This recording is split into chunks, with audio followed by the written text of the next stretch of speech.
Tant que vous y êtes, prononcez donc la déchéance de la nationalité de Sonko.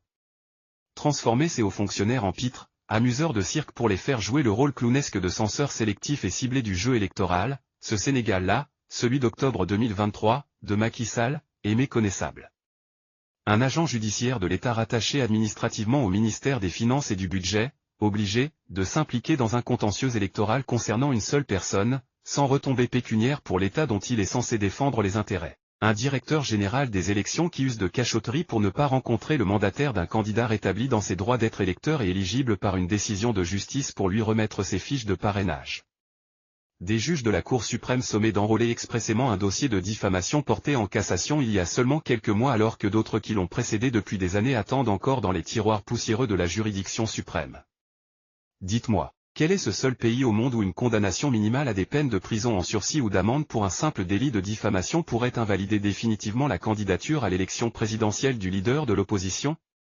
Ce pays est méconnaissable dans l'expression protéiforme de sa singulière trajectoire revancharde revêtue des oripeaux officiels de l'État pourtant réceptacle mythique du désir collectif de vivre ensemble dans une même nation, exprimé par un seul peuple, poursuivant le même but.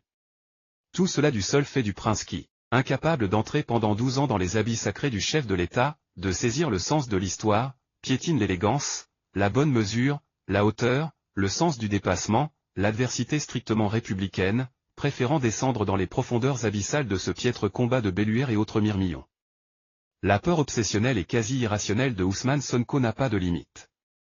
Dans cette chute de la moralité et le dépérissement progressif de l'humain au pouvoir, l'on confond tout. Mais le plus pénible est la perversion du droit soumis aux contorsions du politique, voguant au gré des humeurs d'un chef finissant mais soucieux de son héritage lourd de contentieux aux multiples dimensions, meurtre, torture, prisonniers politiques, détournement de fonds publics, règlement de comptes, justice à deux vitesses, recrutement d'insulteurs publics promus à des postes nominatifs ou électifs, privatisation de la sécurité nationale, instrumentalisation de la justice, politisation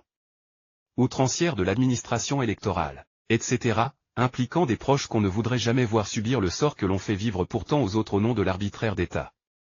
Mais tant que vous y êtes avec Ousmane Sonko, puisque vous ne voulez plus le voir ni électeur, ni éligible, ni même justiciable, pourquoi ne pas demander si promptement et si clairement à des juges sur commande de prononcer de façon définitive la déchéance de sa nationalité sénégalaise?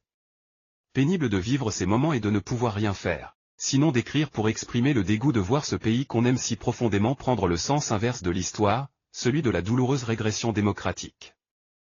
Ndiaga Loum, professeur titulaire, UQO.